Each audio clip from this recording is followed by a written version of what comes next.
Ustedes saben que Picasso no le regalaba elogios a nadie, más bien todo lo contrario. Sin embargo, ¿qué dijo Picasso del gran dibujante húngaro? Lo leo para no equivocarme, Lajos Szalay, porque es SZ, Lajos Szalay. Dijo: después de mí, obviamente, es el mejor dibujante, dijo Picasso. Y ahora usted, en el Museo de Arte Sívori, ahí en Avenida La Infanta Isabel 555, frente al portal del Rosal de Palermo, tiene una muestra imperdible de dibujos de Lajos Szalay. La estamos compartiendo en la televisión pública. No sé si es el mejor dibujante del mundo, como llegó a decir Picasso. Lo que sí sé es que pocos tienen tanta precisión para describir universos singulares, universos particulares, como puede apreciarse en esta muestra en el Museo Sívori de Lajos Szalay.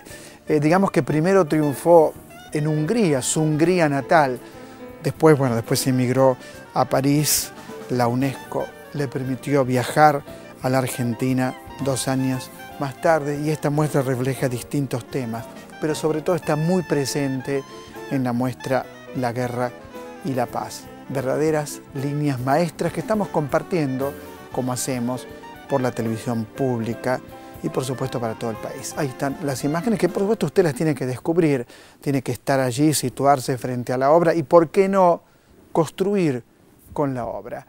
También imaginar, cambio de tema inmediatamente, imaginar qué tienen en común Eva Perón con Cristina Kirchner. Cuando muere Eva Perón, después nace Cristina. ¿Qué las une a estas dos mujeres? Se lo vamos a preguntar a Araceli Bellota, que por supuesto está en el estudio, historiadora amiga que viene seguido al refugio. ¿Cómo estás, Araceli? ¿Cómo te va? ¿Cuántos libros llevas escritos? Este es el 10º. 10º libro. Sí. Una actitud muy fuerte en una historia que, ¿cómo podríamos llamarla? Revisionista, nueva, una nueva historia. Sí, una nueva mirada, digamos. Una nueva mirada. Que en verdad, bueno, todas las generaciones vuelven a mirar la historia, porque obviamente lo hacen desde su presente, y todas las generaciones tienen su propia mirada. A veces hay una mirada, 2, 3, y lo que ha tenido nuestra historia siempre ha sido casi una mirada, te diría, exclusiva o única. Y bueno, ahora habemos un grupo de historiadores, escritores, sociólogos, periodistas que intentamos aportar una mirada nacional, popular de nuestro pasado, y que la verdad ha tenido muy buena acogida, sobre todo en los jóvenes, ¿no?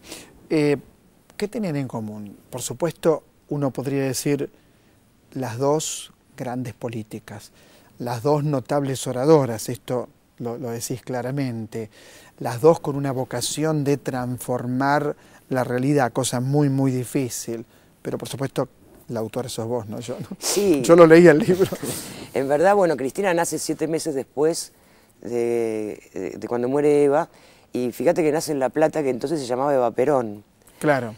Y por supuesto que los tiempos históricos son diferentes, los contextos son diferentes, pero yo creo que han tenido en común una enorme pasión por lo que hacen, por la política, y sobre todo una gran inclinación hacia la igualdad, ¿no? Este trabajo por tratar de que los que menos tienen, bueno, se acerquen más a los que más tienen, ¿no?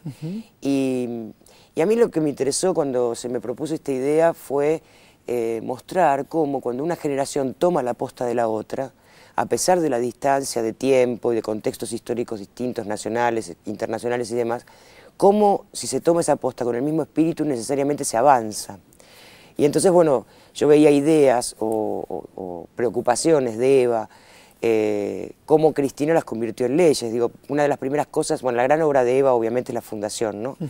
Una de las primeras, y el voto femenino. Y el voto femenino. Pero una de las primeras cosas que Eva hace desde la fundación fueron las pensiones a la vejez.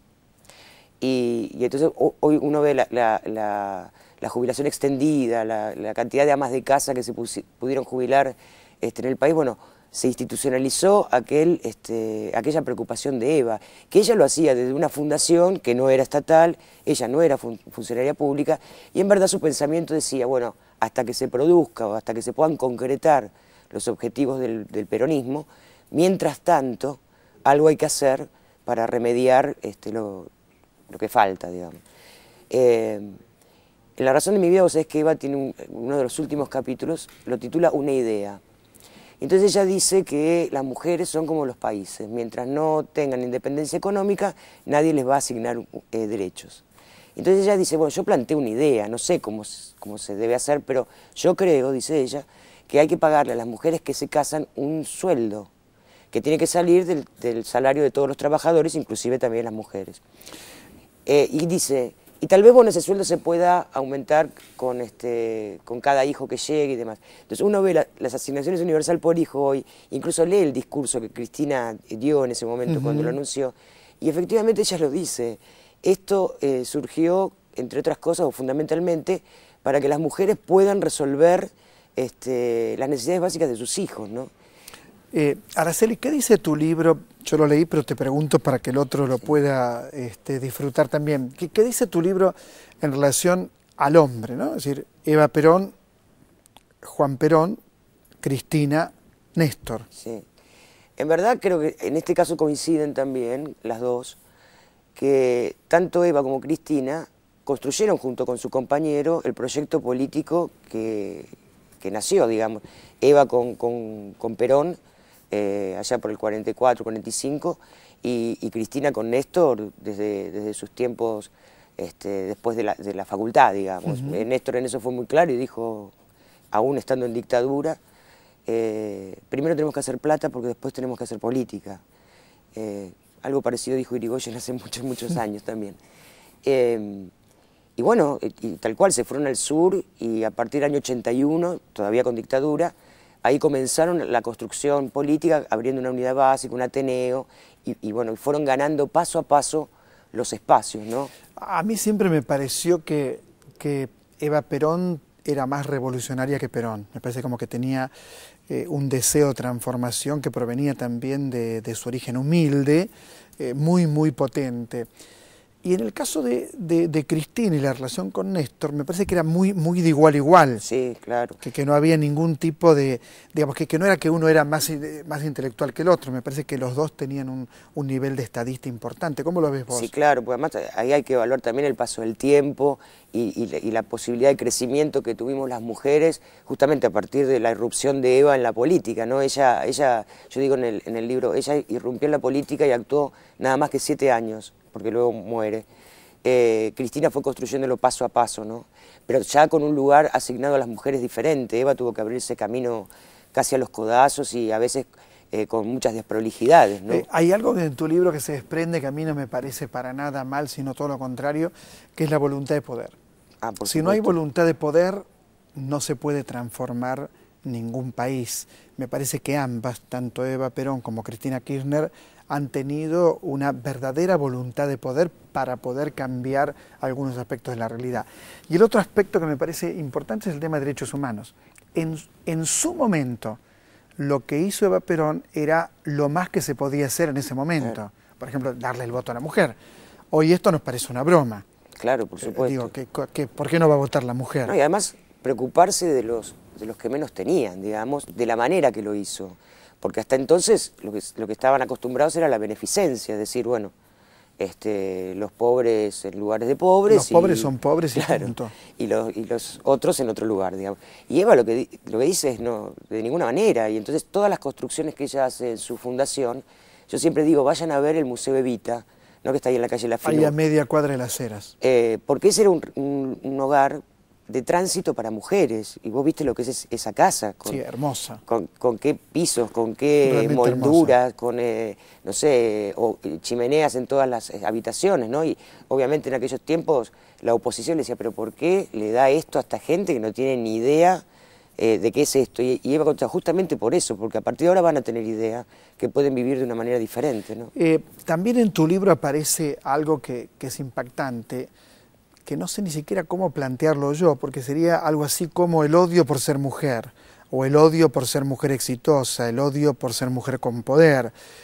Vos contás que, curiosamente, cosa que yo no sabía, también a Cristina le costó colocarse como candidata, Claro. porque había gente incluso dentro de su propio gabinete, según tu libro, que no miraba esto con buenos ojos. Y aparece una figura siniestra, que sería la figura de los grandes grupos, ¿no es cierto? Aparece Manieto en tu libro, por ejemplo. Sí, yo lo que digo es, Eva, por supuesto, tuvo que enfrentar dos corporaciones enormes en su tiempo, que en verdad eran la punta del iceberg, ¿no? Porque el poder económico estaba en otro. Una a los militares. Una a las Fuerzas Armadas y otra a la Iglesia. Claro. En el caso de Cristina, bueno, estas dos fuerzas ya no tienen, valga la redundancia, fuerza a partir de la dictadura, fundamentalmente, y el rol que cumplió cada una, ¿no? Pero le toca enfrentar las corporaciones mediáticas, que, insisto, son el iceberg del verdadero poder económico y son los voceros de los que hoy transmiten, digamos, aquellos intereses. Y es muy duro, porque en verdad, si uno compara los insultos o agravios de ambas, son muy similares. Yo recuerdo cuando...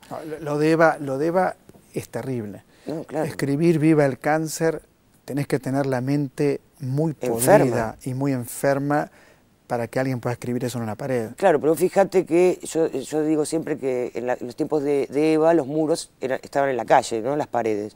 Hoy hay muros en las redes sociales, ¿no?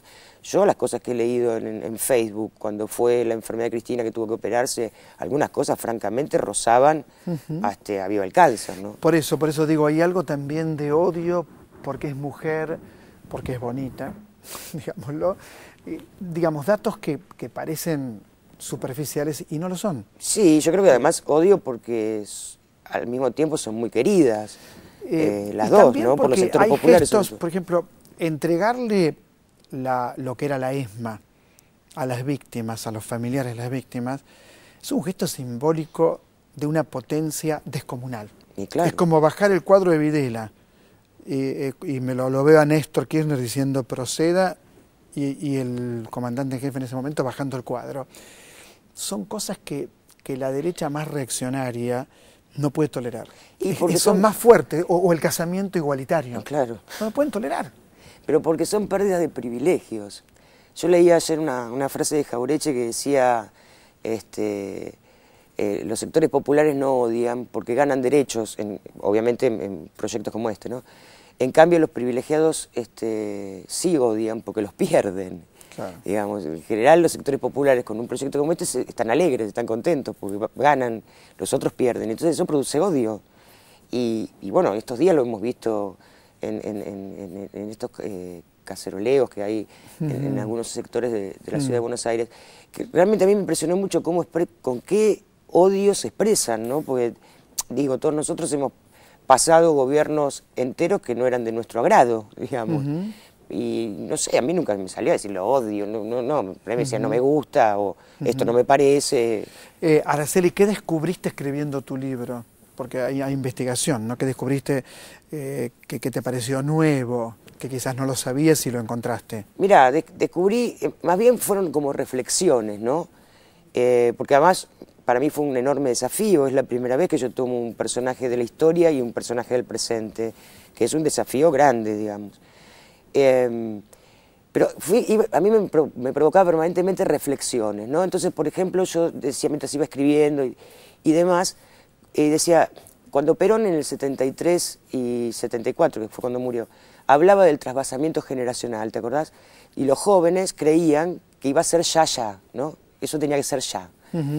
Y en verdad, bueno, no fue así por varias razones, obviamente, dictadura mediante y desapariciones y muertes. Pero además creo que no fue por una cuestión natural de evolución de la historia, porque finalmente el trasvasamiento del que Perón hablaba se produjo, porque Néstor y Cristina pero se son produce jóvenes, con el kirchnerismo se produce. Claro, pero te quiero decir, son los jóvenes a los cuales Perón les hablaba del trasvasamiento generacional en el 73, que no tomaron el poder rápidamente, pero lo tomaron, insisto, obviamente, si no hubiera habido dictadura tal vez lo hubieran hecho Igual, antes. Ahí tengo una ligera discrepancia con vos. Perón se volcó a la derecha en sus últimos años de Sí, por vida. supuesto, Digo, no, ahí, por supuesto. Digo, los echó a los montoneros de la plaza. Pero de todas maneras hablaba del trasvasamiento generacional, porque creo que era un hombre muy inteligente y sabía que se iba a producir, porque inevitablemente se produce. Esto digo porque además yo seguía reflexionando hoy la especie de temor en ciertos sectores por los jóvenes que se incorporan, la campo y demás. Ah, ¿viste? Quédese tranquilo que no pasa nada, No, porque pero digo, además, la historia evoluciona además, naturalmente. Esto es increíble. En lugar de festejar Claro. que los jóvenes se incorporen y jóvenes inteligentes, los critican porque son jóvenes. Claro, sí, Digo, bueno. es lamentable. Eva y Cristina, la razón de sus vidas. Araceli Bellota, muchas gracias. No, muchas gracias a Realmente vos. un gusto. Araceli Bellota, por supuesto, en El Refugio hay más material en la televisión pública.